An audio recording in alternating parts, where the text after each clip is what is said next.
কামৰূপ সাহিত্য সভাৰ আজি তৃতীয় কাৰ্যদিবস সভাখন আমি অনুষ্ঠিত কৰিছোঁ।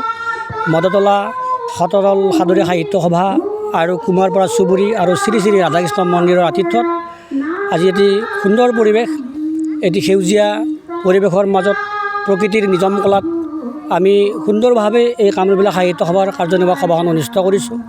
এই কাৰ্যনিৰ্বাহক সভাখনত আমাৰ কামৰূপ সাহিত্য সভাৰ বিভিন্ন শাখাৰ পৰা আমাৰ সদস্যসকল আহিছে আৰু কামৰূপ সাহিত্য সভাৰ কাৰ্যনিৰ্বাহক সদস্যসকলো আহিছে। আৰু লগতে আমি উদ্বোধক হিচাপে আমন্ত্ৰণ জনাইছোঁ অসম সাহিত্য সভাৰ মঙলদৈ কাৰ্যালয়ৰ সম্পাদক বসন্ত শইকীয়া ডাঙৰীয়া। আমাৰ মাজত উপস্থিত আছে অসম সাহিত্য সভাৰ মাতৃভাষা ৰাজ্য ভাষা প্ৰয়োগ উপ কমিটিৰ সন্মানীয় আহ্বায়ক ৰাণা আলাম ডাঙৰীয়াৰ লগতে আৰু সন্মানীয় সভাপতি কামৰূপ জিলাৰ ডক্টৰ গণেশ্বৰ চহৰীয়া ডাঙৰীয়াৰ পৌৰোহিত্যত আজি সভাখন অনুষ্ঠিত হৈছে। আৰু এই সভাখন আশা ৰাখিছোঁ অতি সুন্দৰভাৱে পৰিচালিত হ'ব আৰু সুন্দৰভাৱে সম্পন্ন হৈ গৈ আছে। বাকী আমাৰ আদৰণি সমিতিয়ে যিখিনি আমাক আতিথ্য কৰিছে আমি ধন্য মানিছোঁ, ভাল লাগিছে। আদৰণি কমিটিৰ এনেকুৱা ধৰণৰ এটা প্ৰকৃতিৰ পৰিৱেশৰ মাজত আৰু প্লাষ্টিক যিটো বৰ্জন, তেওঁলোকে কুমাৰ চুবুৰী বুলি কোৱাৰ লগে লগে তেওঁলোকৰ সংস্কৃতি, কুমাৰৰ বাচনত তেওঁলোকে আমাক চাহ দিছে, কলপাতত তেওঁলোকে আমাক ভাত দিব আৰু তেওঁলোকে নিজাকৈ পিঠা বনাইছে, লাড়ু বনাইছে।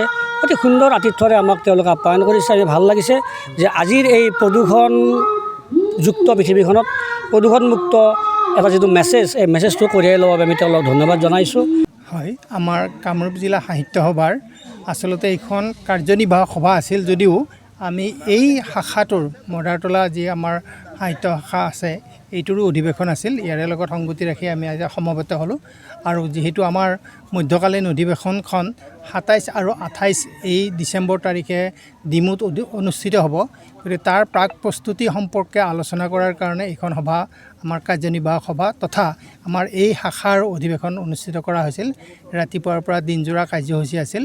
আমাৰ বৃক্ষৰোপণ বা স্মৃতিতৰ্পণ এই কাৰ্যসূচীবিলাক হৈ উঠাৰ পিছতো আমি বিশেষ কাৰ্যসূচী কেইটামান ইয়াতে ৰূপায়ণ কৰিলোঁ। তাৰে ভিতৰত এটা হৈছে যে হাতে লিখা মহিলা আলোচনী, মহিলা ঠিক আলোচনী বুলি ক'ব নোৱাৰে, আমাৰ যিটো আকাশ উপসমিতি আছে এই আকাশ উপসমিতিৰ উদ্যোগত হাতে লিখা আলোচনী এখন আজি প্ৰকাশ কৰা হ'ল, উন্মোচন কৰা হ'ল। তাৰ পিছতে আৰু দুখন কেন্দ্ৰীয় কাৰ্যসূচীৰ ঘোষণা কৰা হ'ল আৰু তাৰ কাৰণে আমন্ত্ৰিত হ'ল। এখন হ'ল ১৭ জানুৱাৰী তাৰিখে ২০২৬ আমাৰ কেন্দ্ৰীয় অসম সাহিত্য সভাৰ কেন্দ্ৰীয় অনুষ্ঠান শিল্পী দিৱস বাইহাটা চাৰিআলিত অনুষ্ঠিত হ'ব। আন এখন কুহি অনুষ্ঠান ১৮ তাৰিখে অনুষ্ঠিত হ'ব, সেইখনো আমাৰ কেন্দ্ৰীয় অনুষ্ঠান। সেইখন আমাৰ কামৰূপ জিলাৰ জ্ঞানমালিনী সাহিত্য সভাৰ উদ্যোগত অনুষ্ঠিত হ'ব।